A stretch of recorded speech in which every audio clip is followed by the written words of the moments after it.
Ashama harka fuunee kabajamtootaa fi jaalatamtoota daawwattoota yuutuubii kiyya like subscribe gochuu hin dagatinaa isiniin jedha. Egaa har'a waan qabadhee dhufe keessaa wantoota addunyaa tana keessa ilmaan namaa haala itti yaada isaaniitii fi haala itti waliin galuu fi furmaata mataa isaanii kan qaban jechuudha. Namoonni hedduun haala suukaneessan yaada, namoonni hedduun haala firii ta'e, namoonni hedduun immoo haala ilaalcha mataa ofiitiin ilma namaa tokko itti yaada jechuudha. Kanaafuu mee garaagarummaan ilmaan namaa waliin faalleessu maalinni kan jechuu dandeecha yookaan ta'u tahee ani garaagarummaan ilmi namaa ilaalcha itti yaadu kuni egaa fakkeenya uffata irraa haa fudhannu. Namoonni uffata hiphaa uffatee bal'aa uffatee gabaabaa uffatee dheeraa uffatee namoonni haala ilaalcha isaaniitiin namoonni kun nama haala uffannaa isaaniitirraan kan hordofan yookiin kan xiinxalan tahuu danda'a jechuudha. Ilmi namaa uffannaa irratti miti kan madaalamuu qabu jechuudha. Ilmi namaa madaalamuu kan qabu haala akhlaaqa isaatiin. Namni kamiinuu bakka kamii yoo jiraate, eessaa yoo jiraate, addunyaa kamirraa yoo jiraate haalli ittiin madaalamuu qabu haala akhlaaqaa.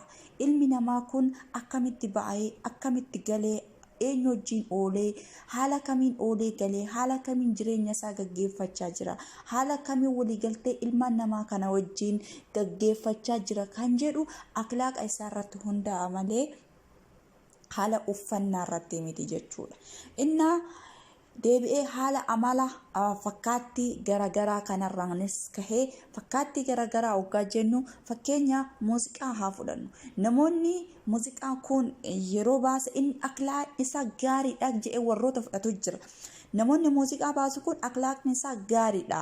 Garuu warroonni fakkaattii isaanii fakkaatee muuziqaa kana jala deemee sirbu amalli isaanii baay'ee suukaneessa fokkataadha. Warroonni jedhanii madaalanis ni jira.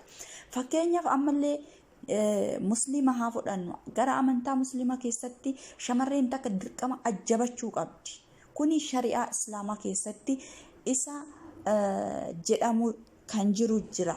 Kanaafuu uummata keenya shamarreen tun nashiida sanirratti ofiitee nashiida sanirratti haala akkuma muuziqaa san taate yoo kan jennu taate aklaan ishii kun bareeda. Garuu kan muuziqaa sirbu sun guutumaan guutuutti aklaaqa tokkollee hin qabu. Nama badaadha. Nama akka yaada keenyatti suukaneessatti fudhanna ta'uu hin qabu. Dhugaan siniin jedha kan ijaaba uffatu kunillee akhlaaq isaanii gaarii jennee nuti hin murteessinu. Yoo akhlaaqa isaa guutumaan guutuutti keessa gadi buunee jireenya haala itti guyyaa dhaleettirraa kaasee hamma akira saniititti hordofnee seenaa nama sanii yoo qoranne malee. Amma kanarratti akka yaada kiyyaatitti ani ilmi namaa kamiinuu fakkaattii ofii qaba. Jireenya ofii qaba. Hawwii ofii qaba. Haala itti tartiiba mataa ofii irra deemu qaba. Dirqama nuti waan kana